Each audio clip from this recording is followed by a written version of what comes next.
One plus एक ऐसी company है जो एक जमाने में बहुत ही बढ़िया फोन निकाला करती थी,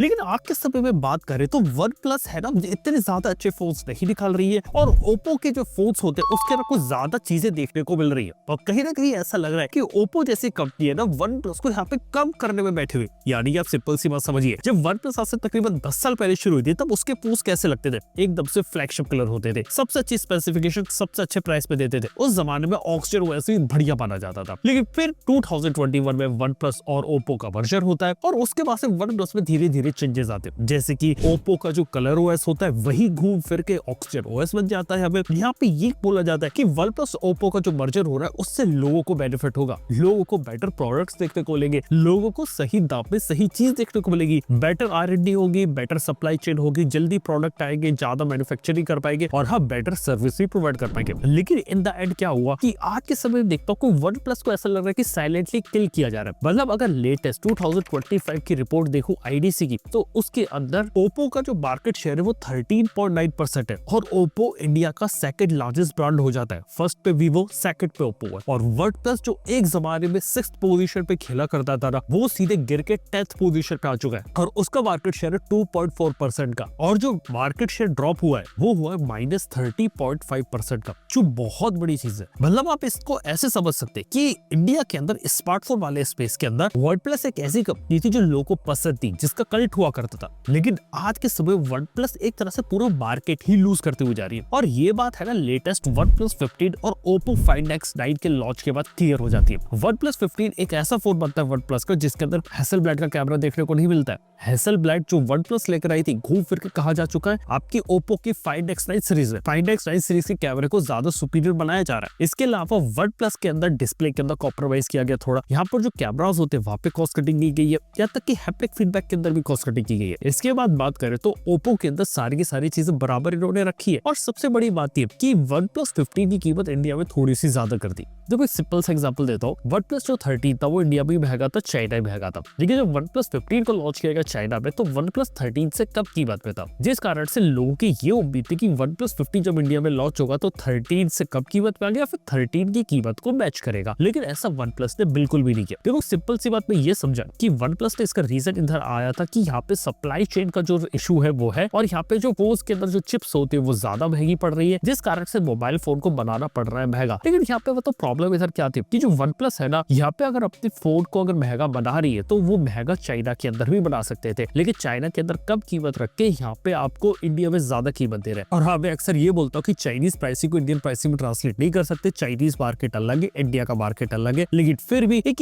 थोड़ा सा यहाँ पे डिसीजन यहाँ पे मेरे को थोड़ा सा अलग लगा। इसके साथ ही बात करें तो वन प्लस के साथ एक और प्रॉब्लम इधर आई जो मेरे को लग रहा है कि ओप्पो की तरफ सही है। ओप्पो क्या है, मल्टीपल प्राइस बैंड में काम करता है। ओप्पो का 10-12 हजार का भी फोन आता है और ओप्पो का एकदम प्रीमियम फ्लैगशिप लेवल का भी फोन आता है। लेकिन वन प्लस के क्या नंबर ऑफ फोन्स बहुत ज्यादा लिमिटेड हो गए। जब वन प्लस का ओप्पो के साथ मर्जर हुआ था सुनने में आया था कि वन प्लस के मल्टीपल प्रोडक्ट मल्टीपल चीजें देखने को मिलेगी, लेकिन क्या हुआ कि कई सारे प्रोडक्ट है बिल्कुल ही डिसकंटिन्यू हो गए। इवन उनका टीवी यहाँ पे आता था वो बंद हो गया। यहाँ तक की बात करें वन प्लस से अपने एक्सेसरीज वाले बिजनेस में भी कई सारी चीजें करने की कोशिश करी, लेकिन उनके बड्स बिकते हैं, कुछ बैड्स वगैरह बिकते हैं, डेट्स और मोबाइल फोन तो बहुत ही लिमिटेड है। इवन जो वन प्लस का जो बेस्ट सेलिंग मॉडल हुआ करता है नॉर्ड का CE लाइट सीरीज, जैसे CE4 लाइट होता था, तो इस साल CE5 लाइट भी नहीं निकाला और अगले साल का भी नहीं पता कि वो फोन आएगा कि नहीं आएगा। और वन प्लस ने देखा तो जो नंबर ऑफ फोन्स थे वो भी लॉन्च करना कम कर दिया और अगले साल के लिए सुनने में आ रहा है कि वन प्लस वाले और ज्यादा महंगा प्रीमियम फोन्स के ऊपर फोकस करेंगे। अब एग्जैक्टली में समझ में नहीं आता कि वन प्लस के साथ यहाँ पे क्या चल रहा है। देखो सबसे पहले बता देना चाहूंगा वन प्लस को सिर्फ ओपन किया गया था यूएस मार्केट के लिए, क्योंकि यूएसए के अंदर ओप्पो की एंट्री नहीं थी और वो एक सब्सिडरी ब्रांड चाहते थे जिसका यूज करके BBK इलेक्ट्रॉनिक्स जो है वो कहीं ना कहीं एंट्री ले यूएस मार्केट के अंदर, जिस वजह से वन प्लस बनाया गया था और उसको एक स्टार्टअप की तरीके से दिखाया गया था और कंपनी को भी चाइना के बाहर ही रजिस्टर किया गया था। लेकिन हाँ यूएस के अंदर जैसी ग्रोथ देखना चाहते थे वैसी ग्रोथ नहीं देखने को नहीं मिली, लेकिन इंडिया जैसे मार्केट में ग्रोथ काफी अच्छी देखने को मिली। तो इंडिया में इसकी फैन फॉलोइंग तेजी से बढ़ती चलेगी क्योंकि इसके अंदर थोड़ा सा इंटरनेशनल अपील था और यूएस मार्केट को कैटर करने के लिए बनाया गया था। और सरप्राइजिंग चीज है कि यूएस वाली जगह इतना ज्यादा सक्सेसफुल नहीं हुआ, लेकिन लेकिन इंडिया में बहुत अच्छे तरीके से मार्केट चला और इंडिया में इतने अच्छे तरीके से चला कि ओप्पो जैसे ब्रांड को भी खतरा लगने लगा इससे। यानी कि कहने की बात है कि सारी की सारी कंपनीज तो एक ही जगह से आती है, लेकिन ये भी तो आप देखिए कि अगर अलग अलग ब्रांड बनाओगा तो उन ब्रांड को बनाने का खर्चा भी यहाँ पर काफी ज्यादा आएगा। अलग अलग डिपार्टमेंट ओपन करने पड़ेंगे, उसके लिए सॉफ्टवेयर टीम रखनी पड़ेगी और कई सारे लोगों को अलग अलग हायर करना पड़ेगा, जिस कारण से जहां एक ब्रांड में ज्यादा नंबर ऑफ मॉडल्स निकाल के ज्यादा पैसा बना सकता था, अब क्या कि मेरे को मल्टीपल ब्रांड यहाँ पे मैनेज कर दे, जिस वजह से यहाँ पे अब मैं उतना पैसा यहाँ पे नहीं बना पाऊंगा। यानी कि नंबर ऑफ फोन्स तो मैंने ज्यादा बेच दिए, लेकिन खर्चे भी तो मेरे बढ़ गए क्योंकि अलग अलग ब्रांड के तो मेंटेन करने हैं ना, ये चीज हुई। इसके अलावा एक और चीज देखी मैंने वन प्लस के साथ, यहाँ पे 2020 में काल पे ने वन प्लस को छोड़ के नथिंग खोली थी और 2021 में ही वन प्लस और ओप्पो का वर्जन हो गया। यानी कि चीजें जो है वो पहले से ही चल रही होगी और पहले से ही ये डिसीजन पे होगा कि वन प्लस एक काफी डिफरेंट ब्रांड होने वाला है और एंथुसियास्ट कैटेगरी से ओप्पो के अंदर यहाँ पे टोटली हो जाएगा। और आगे के समय में बैक एंड में वन प्लस और ओप्पो बिल्कुल एक हो चुके हैं और फ्यूचर में भी ये हो सकता है कि आगे चल के बोले कि भाई वन प्लस और ओप्पो पहले से ही एक थे और आज अब ये एक छत के नीचे एक साथ ही काम करेंगे। बिल्कुल वीवो आईक्यू का खेल है। वीवो आईक्यू बिल्कुल एक ही ब्रांड ने अलग अलग ऐसा लगता है। यहाँ तक की चीज आपको भी बता सकता हूँ कि वीवो आईक्यू ऐसा लगता है कि दो सेपरेट सीरीज यहाँ पे चल रही है, लेकिन मार्केट में ऐसा परसेप्शन दिया जा रहा है कि सेपरेट ब्रांड है। और सेम चीज ओप्पो वालों के साथ भी हो सकती है। इवन एक बात मैंने देखी कि ओप्पो को डायरेक्टली वन प्लस से इसलिए भी खतरा लग रहा था क्योंकि ओप्पो देखा जाए तो यूरोप और बाकी जगह तेजी से एक्सपेंड कर रहा था। अब वो ये नहीं चाहते कि वन प्लस के जो फोन्स होते हैं कहीं ना कहीं ओप्पो को यहाँ पे खा जाए। और ओप्पो ने पिछले कुछ साल में देखा जो आया था, जो उनके सबसे बेहतरीन प्रोडक्ट होते हैं वो अपने अंदर ही लिए, जैसे कि ओप्पो की के सीरीज के फोन इस साल काफी अच्छे थे और के सीरीज के फोन्स को ओप्पो ने अपने अंदर ही रखा। ओप्पो की 5X9 सीरीज जो रहती है वो काफी अच्छी रहती है और उसके फोन के कैमरास लोगों को काफी ज्यादा पसंद आते हैं, लेकिन वन प्लस के फोन उससे डायरेक्टली कंपीट ना करे इसलिए उनको सेपरेट रखा गया और ओप्पो के फोन को ज्यादा महंगा प्रीमियम रखा गया। इवन ओप्पो का जो 5X9 प्रो होता है उसकी कीमत इंडिया में 1.1 लाख 1,10,000 शुरू हो रही।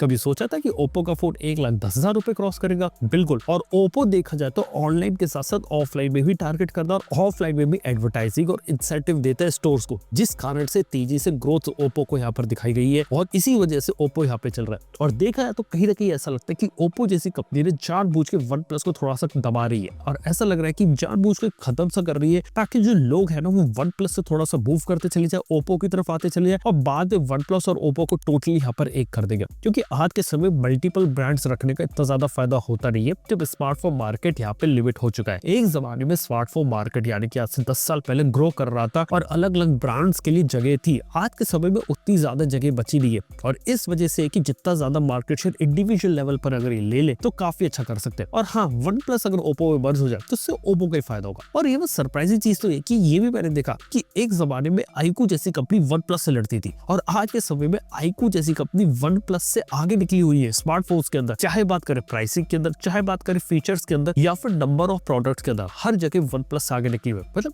लिटरली जब 5 साल पहले आईक्यू भी शुरू हुई थी तो भी उसे वन प्लस किलर के रूप में प्रेजेंट किया गया था और आज के समय में लिटरली वन प्लस से ज्यादा मार्केट शेयर लेके बैठा हुई है। यानी कि 10th पोजीशन अगर वन प्लस की आती है तो 9th पोजीशन आपकी आईक्यू की ऑलरेडी आ जाती है। और आईक्यू ने भी बताओ क्या खेल खेला, यहाँ पे एक लिमिटेड फोन से निकाले, उसने कई सारी कैटेगरी में फोन निकाले और आज भी आईक्यू की जो जी सीरीज होती है वो मार्केट में काफी ज्यादा बिकती है, जिस वजह से आईक्यू के फोन मार्केट में पॉपुलर है। और वीवो अपने साथ ही नंबर बने और आईक्यू को उसके अंदर इंक्लूड कर दिया जाए तो ये और भी आगे निकल जाते हैं। और सेम चीज शायद ओप्पो वाले भी यहाँ से लर्न कर रहे हैं और ये देख रहे हैं कि पहले ओप्पो को स्ट्रॉन्ग बनाते हो फिर धीरे धीरे वन प्लस को भी उसके अंदर हम ले लेते हैं। और एक और बात देखिए कि वन प्लस को ऐसा प्रीमियम ब्रांड के रूप में पोजीशन कर सकते थे, लेकिन अब ओप्पो की प्रायोरिटी है कि ओप्पो वाले जो फाइंड सीरीज होती है ना उसे अल्ट्रा प्रीमियम यहाँ पे रखा जाए। तो कहीं ना कहीं देखा तो वन प्लस की जो मैसेजिंग होती है वो यहाँ पे जा रही है और इससे मतलब नुकसान किसका हो रहा है? आप लोगों का हो रहा है जो यूजर्स है। देखो पहले वन प्लस के फोन में किलर स्पेसिफिकेशन आती थी, प्राइसिंग भी सही लगती थी, सॉफ्टवेयर का एक्सपीरियंस सही लगता था, अपडेट सेट पर आते थे, लोगों को सर्विस भी सही मिलती थी, यानी कि लोग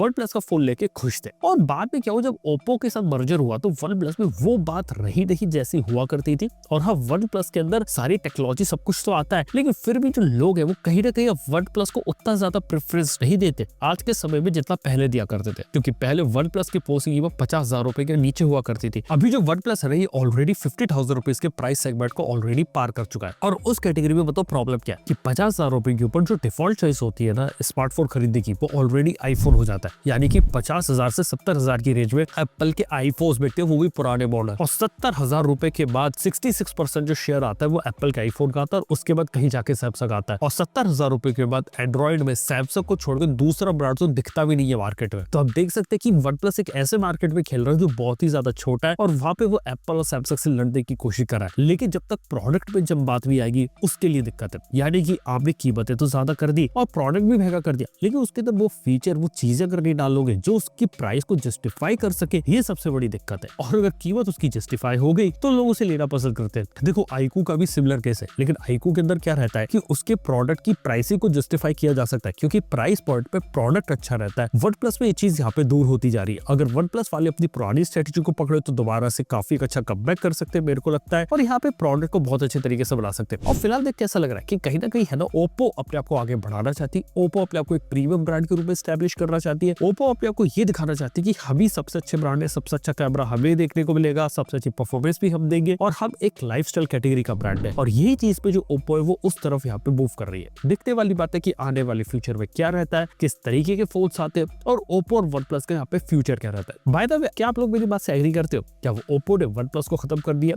या फिर आपकी नजर में जो चीज चल रही है वो बेस्ट है, OnePlus आज के समय में भी नंबर 1 है? जो भी आपको ओपिनियन है नीचे कमेंट बताना ना भूलना। और हाँ, वीडियो में अगर आपने कुछ भी सीखा है, कुछ भी इंटरेस्टिंग लगा तो प्लीज चैनल को सब्सक्राइब कीजिए। थैंक यू बने रहने के लिए। मैं आपसे मिलता हूँ अपने नेक्स्ट वीडियो के अंदर। Good bye.